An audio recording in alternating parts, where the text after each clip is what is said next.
Hello hi welcome back to my channel Kannayya Telugu blogs. ఈరోజు మీకు ఒక డాగ్ స్టోరీ చెప్పడానికి వచ్చానండి.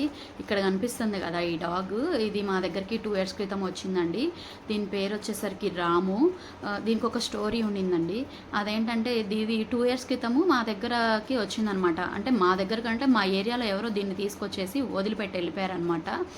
సో ఒక 2-3 డేస్ అది భయపడిపోయి ఒక కార్ కింద దాక్కుందండి. చూస్తూ ఉన్నాను, ఇది ఒకవేళ దారి ఏమైనా తప్పిపోయి వచ్చిందేమో, దీన్ని వెతుక్కుంటా ఎవరైనా వస్తారు అని చెప్పేసి ఒక 2-3 డేస్ అయితే నేను చూశానండి. సో ఎవరు రాకపోయేసరికి దీనికి ఇంకా నేనే డైలీ ఫీడ్ చేయడం జరుగుతుంది. దీనికి అలాగే పేరు కూడా పెట్టానండి. ఆ పేరు వచ్చేసరికి రాము. అంటే మీకు ఒక విషయం నేను చెప్పదలుచుకున్నాను.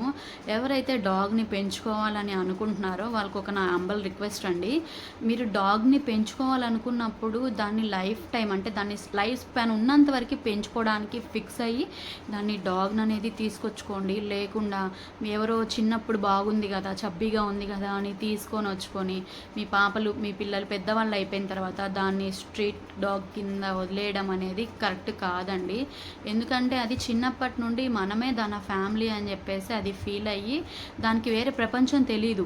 సడన్గా మనం ఏమనుకుంటాము, దానికి మనం ఇల్లు ఖాళీ చేయడానికనో ఎక్కడన్నా రెంట్కి ఇవ్వకపోవడము, సో మనకి కుదరకపోవడము, మనకి ఏదైనా సెట్ కాకపోవటం, ఇవన్నీ ఉండటం వల్ల ఆ డాగ్ని మనము ఏం చేస్తామండి, రోడ్డు మీద వదిలేస్తాం. ఎందుకంటే దానికి నోరు లేదు కాబట్టి దాన్ని రోడ్డు మీద వదిలేసి చేతులు దులిపేసుకుంటాం అనమాట.